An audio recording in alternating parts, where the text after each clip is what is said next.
And aren't we all lucky to be working with Arthur? He is an amazing man, and I have the pleasure of working with him on so many different occasions on the national scene as well as in Albany, and he is a force. He certainly has a voice that people listen to, and an important voice in terms of furthering education and economic development. And it's for that reason that I am really so happy to be here this morning in this wonderful facility. My God, I'd not seen it before, but it is beautiful. If I worked here, I'd have trouble concentrating. I'd be looking out the window all day. For those of you on the webcast, I have to tell you, this room is really beautiful. So good morning to all of you. I'm really happy to be here today, and what I'm planning on speaking about is really a response to some of what Les just shared. Very, very good presentation. Thank you very much. Come on, guys, work with me. I think he laid out, thank you, he laid out very well the problem that we are facing, and I have the pleasure of telling you a whole lot about what SUNY is doing in response to this. In my position, the education pipeline, I work with all 64 campuses, our 2-year, 4-year, and university centers, as well as with the 30 community colleges, and what a privilege it is to have the job that I have. And so you're right, the Chancellor has made a real commitment, along with the SUNY Board of Trustees and the 300 community college trustees we have around the state with our community colleges, to not only quality education, but to economic development. And we believe that we are actually the answer to the situation in terms of the workforce, but definitely going hand in hand with economic development. So this is a new pointer. I'm going to give it a shot. Oh, that's not right. Yes, it is. Just wanted to make sure you were concentrating. So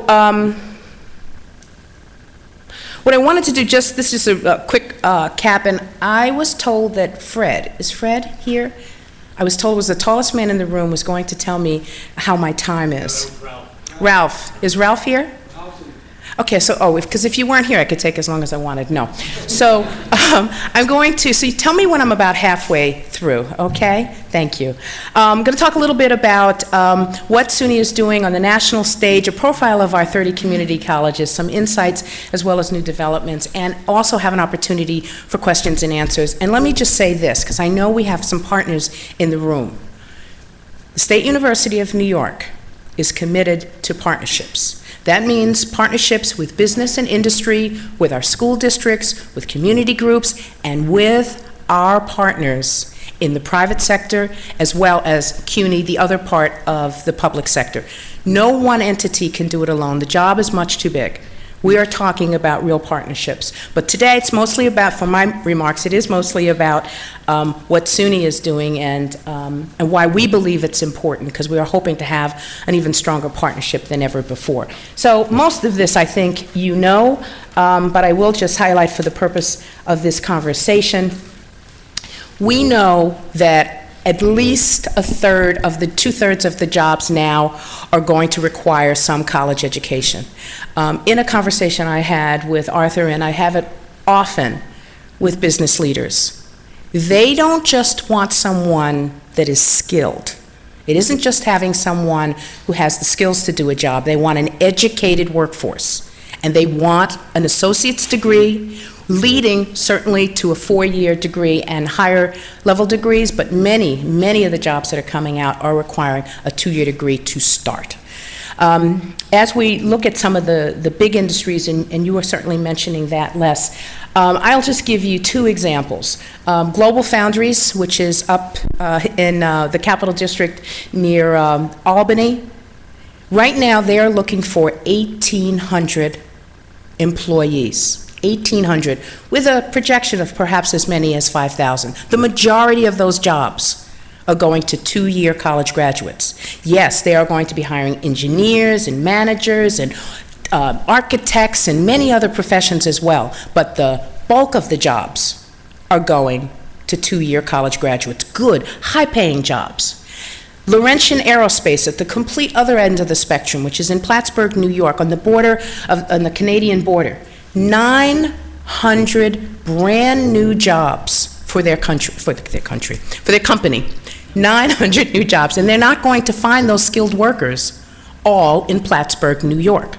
So much of what I'm going to tell you about is what we consider the power of SUNY community colleges, and how by working together with all of you and our partners around the state, we're going to be able to respond to the regional as well as the national workforce demands. This goes without saying. Of course, having a higher paying job is important to the future of the economy, but it's also very important to people's lives. If you make more money, there's a tendency for less crime, better health, intergenerational literacy, and all the rest of what you know. But we take this very seriously. This piece I'm going to hit on just quickly. You hear the President, the Gates Foundation, on any given day you hear reference to the need for a stronger education pipeline. We need more graduates. And at one time, I remembered hearing that we need 60% more graduates, and I thought they meant that the graduation rate needed to increase. It's not what they meant. They meant 60% more college graduates in our workforce, in our economy, than we've had before. How are we going to get that? How are we going to get those workers at a time when our education pipeline isn't as strong as it should be? This is just a quick glance at our education pipeline today. There are different ways that you can look at the data, you know that. But for every 100 students that enter the 9th grade, and in New York State, that's 225,000 students, about half, give or take, actually graduate from high school in 4 years, about half. Some graduate in 5 years, some drop out and come back, some get a GED. Depending on how you look at the data, it varies. But on average, for the first 100 students in the 9th grade, about half of them actually graduate. A little less than that actually enter college immediately following college, following high school. About a third persist to the second year of college. About a third are actually enrolled a year later. Not to say that they don't leave and come back and that there aren't extenuating circumstances, but about a third of the first 100 students are actually in college 2 years in. How many do you think actually graduate from a 2-year program in 3 years or a 4-year program in 6? None, thank God, it's not that bad. Just a guess, numbers. How many of those 30%, how many do you think actually graduate? 80%? 50? 50's 19 students. 19 students. I'll just move the chairs.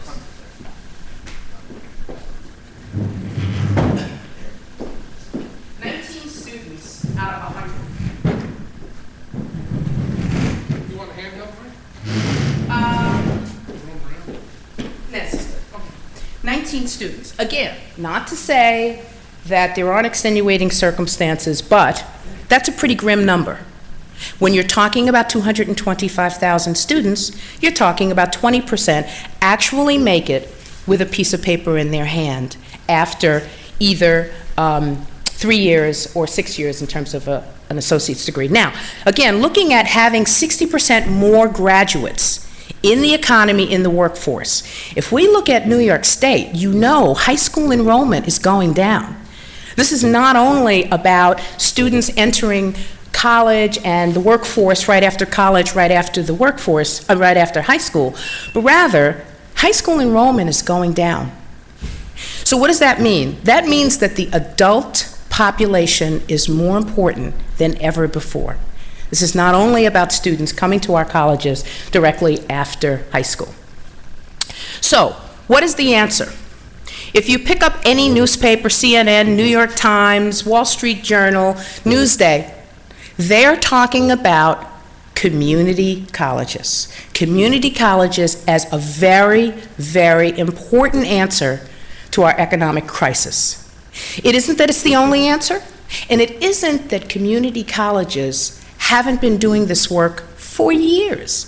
This is not rocket science, but the attention on community colleges is greater than ever before. Our President Obama, the very first visit that he made to New York State, he visited Hudson Valley Community College, and he talked then about how important it was for our community colleges and what he referred to as a gateway to a better life for millions of Americans. This is about work that has to be done, and it has to be done very quickly. And his second visit this year was actually to Schenectady Community College. In terms of Hudson Valley, he was linked with Global Foundries that I spoke about, and when he was in Schenectady, he was linked with General Electric. Just a highlight to show you how serious this work is. It's not just a speech, it's not just an occasion where you see a headline, but rather there's actually regional work going on around the country with our partners in other parts of the region. So that's, of course, Philadelphia, Connecticut, and other parts. But we have had working groups with the president, with his team, looking at policies that have to be developed. And at the one that they had in February, there were 4 trustees, 4 community college trustees, 12 presidents, 2 system leaders, and 2 major business partners came with us, who are working very closely with us because they take it that seriously. And we also had some legislators. And our governor, isn't that a great picture? He said in his State of the State address, and has said ever since, that he sees higher education as the key economic driver. We were so thrilled that he mentioned that I'll just read his quote, we look to partner with our great SUNY system, especially across upstate New York, in making this a reality. Why? Because SUNY had already started the groundwork talking about economic development. Quality academics and economic development going hand in hand. And of course we have our strategic plan. I think most of you know about it. I won't spend a lot of time discussing it, but each of these with a strategic plan, and I am old enough to remember more strategic plans than I care to remember, and they're all prominently placed on a bookshelf somewhere. They're lovely. Some have nicer covers than others, but they never get used. This one is different. This was a working strategic plan, and every day we refer to it because that which is contained in our strategic plan is coming alive, and it's coming alive today in the work we hope to do here with you. But again, an entrepreneurial society, the education pipeline that I just spoke about, an energy smart New York, which so much of that is going on here at Orange County Community College, international, SUNY and the world, as well as a vibrant community and a healthier New York. Those are our major pillars, the major focus of our strategic plan that all 64 campuses are working on together. So just to give you a quick profile of why we're so excited about our community colleges and why we believe that we have the potential to make a difference that perhaps had not been made before. The State University of New York is the largest, most comprehensive higher ed system in the nation. It just is. That's just a fact. You could say California is larger, but they don't have a large system. And we really believe that we are greater than the sum of our parts. By putting the colleges together and working together in terms of quality academics and economic development, we really can make a difference. And if we don't do it, who will? With 30 community colleges across the state, all the way from the tip of Long Island down to the tip of Long Island, all the way to the tip of the Canadian border. We have over 250,000 students, that should say over, not nearly, because our enrollment is on the rise, 27,000 employees, over 1 million degrees granted every year. Certificates are probably just as many in terms of certificates for given jobs, $1.7 billion in annual operating costs. And the last 3, I think, are particularly important. Our community colleges are teacher-centered. Our university centers and our 4-year campuses are more focused on research than our community colleges are.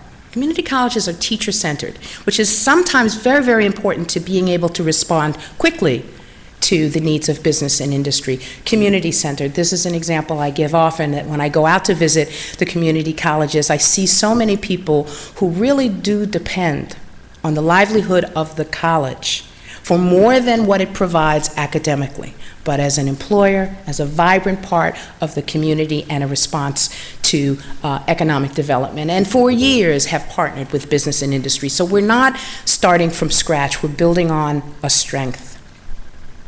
This is just a map.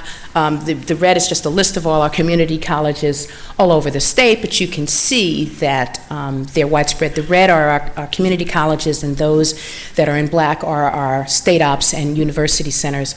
I will tell you, I visited every single one this year. And I thought I could do it in 6 weeks. Chancellor Nancy Zimfer, she had her tour of SUNY in, I think, 90 days. And I thought, well, she went to 64 campuses in 90 days. I can do this in, 6 weeks, 30 campuses.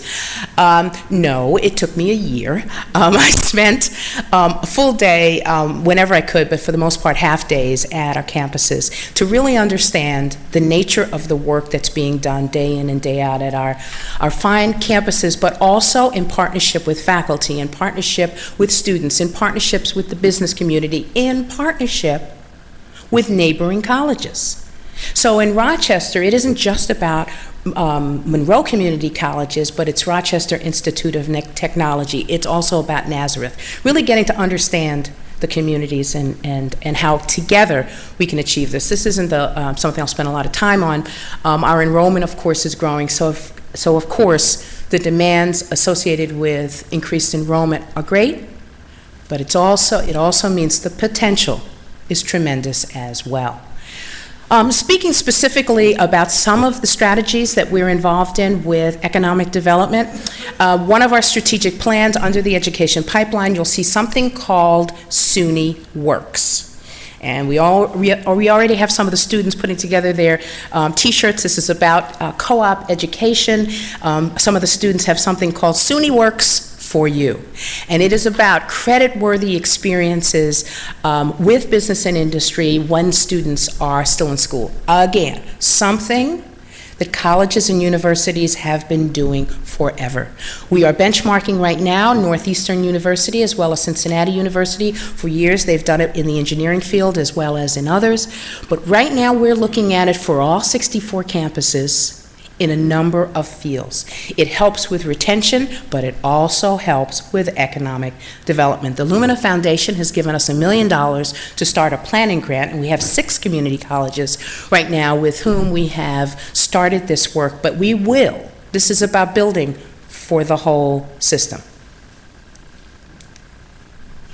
The Regional Economic Development Centers, this is just again another map of New York, but the piece that I wanted to highlight the most is, of course, the governor has this Regional Economic Development Center table, which is so important. And I'm so pleased that in partnership with so many businesses, other partners in the private sector of higher education, as well as community leaders, we are represented, SUNY is represented on 9 of the 10 regional economic development centers. And of course, the one here in the Mid-Hudson region, we have President Cliff Wood as one of the members. We also have co-chairs in a few of the places, Mohawk Valley in particular, as well as Western New York. Satish Tripathi is the president of the University of Buffalo. And we are, again, we are well represented. What we want to do, though, each regional economic development center is working on the important pieces of economic development in their regions. Understood. But we want to share lessons across the system, not compete with one another, but lessons learned. And we have already seen that happen, and I give credit to President Cliff Wood, who is our president of the New York Association of Community College Presidents, and he's saying, what are some of the lessons we're learning here in this area that would apply to Long Island, that would apply to Rochester, that would apply to Buffalo? There is actually, again, with our commitment to economic development, next week there's going to be a 2-day conference with leaders from really all over the country and a few people from across the globe in Buffalo for 2 days focused on this very issue, university centers as economic drivers. Now, I will tell you that the governor, we had a slide which showed both, and I decided only to make a commercial for SUNY. But the governor is actually having, on the exact same day, he's having his conference on regional economic development centers in Albany, and he got President Clinton to be the keynote speaker. So I know. So we may lose a few folks from the event in Buffalo, but the bottom line on this is that on the same day in New York, everyone is talking about the same thing. How can our education community help make a difference for our people? I mean, this is really about getting America back to work. You know, I went to the website, I was looking for something interesting for the for this presentation, and I did a Google search, and I wanted to identify some of the employers. I know the ones I work with. I mentioned IBM and General Electric and Global Foundries and Laurentian Aerospace and so many others. And I thought, well, you know, I'd seen some things in the news, and I said, oh, let me pull one out. And I remembered there was something on Lockheed Martin that I saw on NBC, where they were saying how they had all these jobs waiting for folks. And so last night, it's probably the last thing I did before I went to sleep, I went on the internet to see if I could find that article. What scared me is I didn't find that article right away. I found so many others.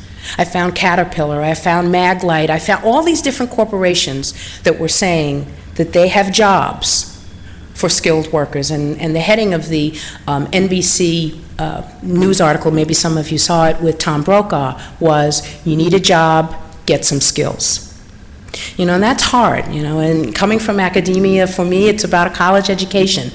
It's about a college education with a career opportunity, which is why we say, with our Cradle to Career Network, it's about more students graduating from high school prepared to succeed in college and the workforce, because they go hand in hand. So with that, we have, some of you were involved directly in this. All of our colleges, all of our community colleges around New York State, all of them, applied for what is $500 million as a first run for a federal grant for workforce preparation.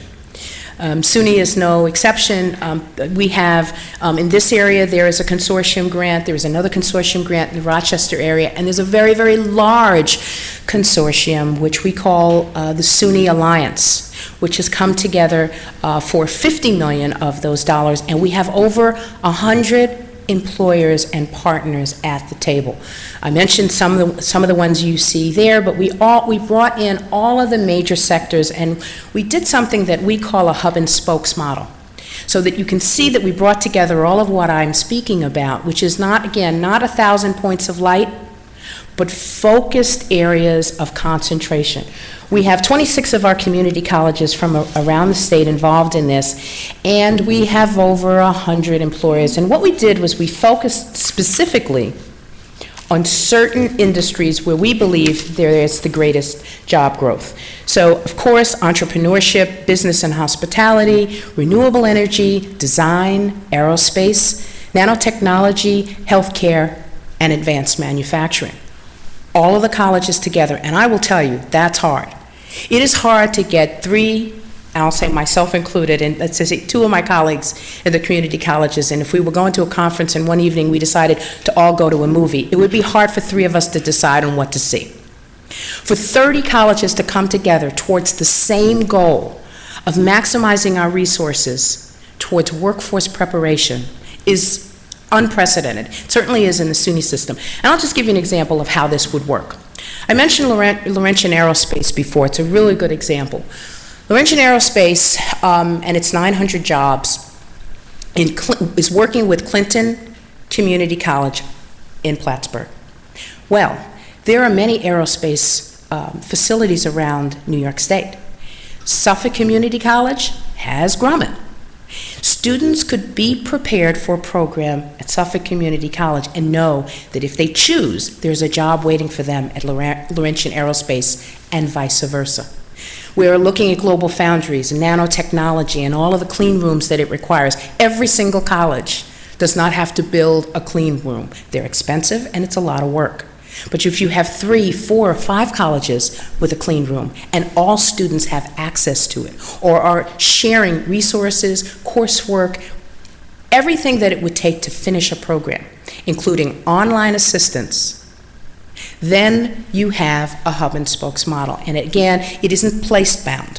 We're looking again at bridging the gap. So I think I'm pretty much out of time. I want to say thank you, but I do want to close. And of course, ask if you have any questions. I just want to show you what we consider the power of SUNY, and it really brings to life the hub and spokes model that I was sharing with you. And Les said he's going to cue me up. Well, we're going to try. Cue me up. We're going to try. On the webcast, that sounds like something else. I won't even go there. Come on, you guys are just this early in the morning. Yeah. And it'll bring to life again those variables to which I was referring about business and industry and what we believe we have with our colleges. Thank you, Ross.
You know, we were going to have Bill Clinton too, but we opted for Johanna. Thank you.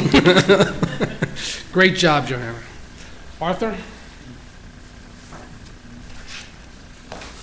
Okay, before we move on to the next session, Johanna's going to have to be leaving, so why don't we have some Q&A for Johanna right now, and if we can limit it to... The microphones on either side of the aisle. Please feel free to step up to one and come on up. And please give your name and... My name is Rich Syrick. I'm at Rockland Community College. I'm the Dean for the Center for Personal and Professional Development. And Johanna, I would ask, your presentation and this work that you're doing, which is really wonderful, so thank you for all of that, talks a lot about high school students and the need to get a degree, you need to get an associate's degree. But there is a very large component of unemployed people who have degrees, who need to be moved into this new technology, into where their jobs are. So I guess it's self-serving a little bit since I'm a non-credit guy. There is an opportunity for non-credit departments to take people with degrees and retrain them into getting into this new world. And I think that I would like to see more of that in the focus that SUNY is doing, what SUNY is working on. Is there something in that way that might be able to be helpful? So I guess I'll stand here. Yes, I'm glad you asked that. You're taller than I am. So I'm glad you asked that. Two things. I will say that our major objective is for students to have a degree and the ability to enter the workforce with a skilled profession. But two things we're doing. First, the co-op education piece that I just mentioned to you, the students that we are actually focusing in on first, not at the exclusion of others, but those who we're focusing in on first are actually adult students who have 18 credits or more. Some students who have actually dropped out, we're going to be reaching out to them and bringing them back.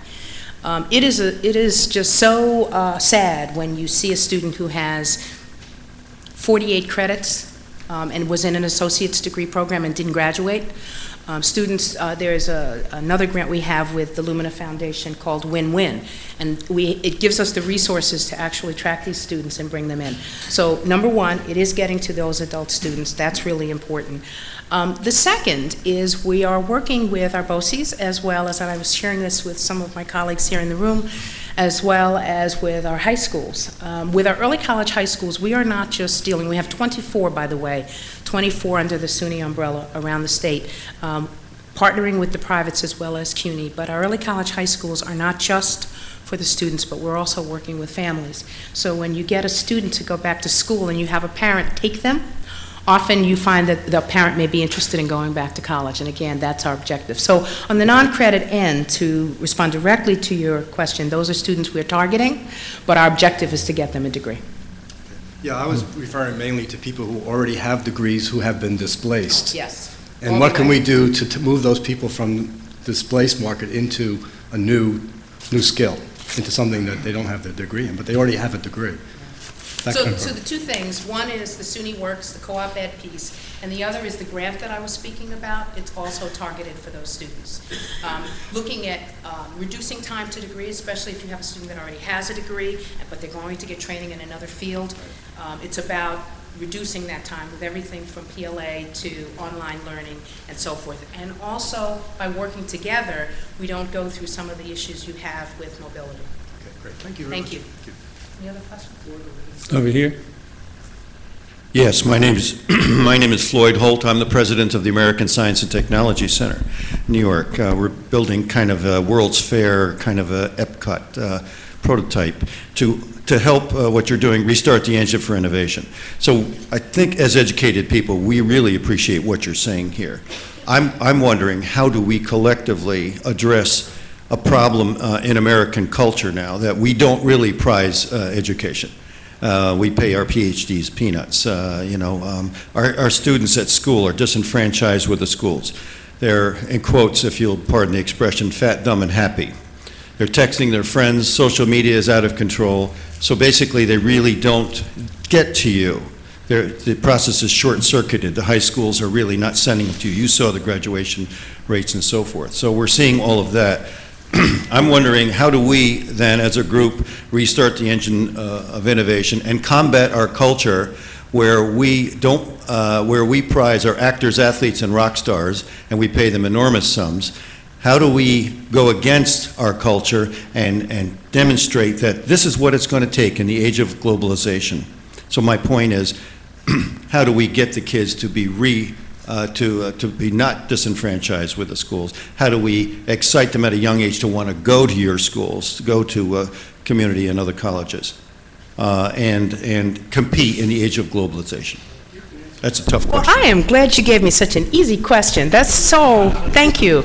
I don't know if I have the answer as to what we can do to change the culture of our society. I think some of what you say is true. I don't know if to the full extent I agree, but I definitely see some merit in what you've said. I was talking with Arthur earlier about the trip I took to Germany, and I looked at the value of vocational education and the university system, and it was understood that, this is what you do, and you will have an opportunity at BMW or Mercedes-Benz or Siemens. It's a little different here. But this is what I would say to you in response. Two things. I've worked with students all different ages, from the youngest students to, I guess, students my age who are going back to college. And at the end of the day, the thing that almost always matters most is that if a person is going to college, that they believe they're going with a given purpose. Sometimes it is just for enrichment, but more times than not, it's enrichment as well as a career opportunity. It's true for all of us. It certainly was true for me. We have somebody who is we have a pool of drivers in SUNY. And there's a gentleman, I won't say his name, but he's a delightful young man, and he got his master's degree from one of our university centers. I won't say which one. And he was going for a degree, in engineering. He didn't finish. He's now part of the driver's pool. He's making a little more than minimum wage. And I didn't know this at the time. So we're in the car and we're driving, and I said to him, I said, have you ever thought about going back to school? And he said to me, he is in school. He said, I am in school. I'm taking a course here and there and whatever. And I said, and I was trying to encourage him to go to Hudson Valley Community College, because I said, you could get a really good job with Global Foundries. You ought to consider getting a 2-year degree. And he said, well, I'm actually going for my master's, which, floored me. So I said, is there a reason why you're doing this job? He said, it's the best job I can find at the best pay possible. And I don't have time for school. I need a job. Now, of course, he and I had a long talk, and he's back in school, and there's more to that story. But The reason I make that analogy is I think that the time has passed where we can assume that because you have a college education, you're going to have a good career. That time is come and gone. You not only have to have opportunities in given fields. You mentioned STEM. We have other people who are going to talk about STEM, but you know what? Almost everything is related to STEM, almost everything. So I will welcome any ideas you have in terms of changing the culture of our society, but as I said to somebody from the higher ed, adult learning, I forgot what it was, but it was a national network, and they said to me, what was the one thing that I learned since I've been with SUNY? And I said that the connection with economic development is really the answer. Okay, Johanna, when you finish I didn't with, answer his question, but Yeah, you know, maybe but- you've got it. No, when you're finished with it, start working on world peace. All right. Okay. I think we have time for one more question. Hi, my name is John Bavona. I'm a retired surgeon. I enjoyed your hub and spokes model, and I think it may be somewhat idealistic. I picked up 4 of the spokes: the healthcare, aerospace, advanced manufacturing, and renewable energy. And it seems to me that the governmental milieu is very hostile to these areas. You mentioned GE. GE is opening a plant, I believe, in China, going to give them a lot of work, but none here. And I think because of our tax structure, many countries are going overseas, bringing their jobs overseas, which leaves less for the people here. It would seem to me that we have to do something with the way government approaches, because they are making it more difficult here. For example, in healthcare, it's been said that nothing will come out of Medicare. What they'll do is give less to the healthcare providers who are already at bare bones right now. What plan, if any, do you have to change the government's look at providing jobs for people, or giving us a healthy milieu? Thank you. Well, thank you, and I agree with some of what you said as well. And I guess it speaks to why I'm so high, really, on this power of SUNY concept and about the collective influence of us working together. I worked in government for a very long time, and sometimes, let's just say, they're hard to move. But I've also worked with business and industry, and they always say to me, and there's a company really nearby here that said something to me when we were doing some education pipeline work. And they said, Johanna, you know, you're a really nice lady, and, you know, we get that you're working on workforce development and all that's real nice. But if you can't produce the workers we need, we're going elsewhere. And you're right, tax breaks and all the rest matter. Global Foundries wouldn't be in Malta if they didn't get tax breaks. It matters. But at the end of the day, if we don't have a product to compete with, the businesses themselves don't care.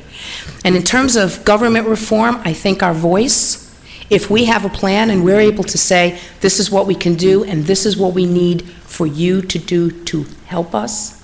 I mean, the $50 million grant that I'm talking about, that's federal government. And I think as late as yesterday, there was an attack on it. I mean, there are always new rules, new guidelines, new bills to either take money, put money in to federal initiatives. But if we as a collective body, and I do mean everybody in this room and many people, you know, 20 times over that aren't here, if we have a voice that says this is important and this is going to help our country put America back to work, it's a powerful voice. So thank you for that question. Johanna, we have one more question. This one's from London.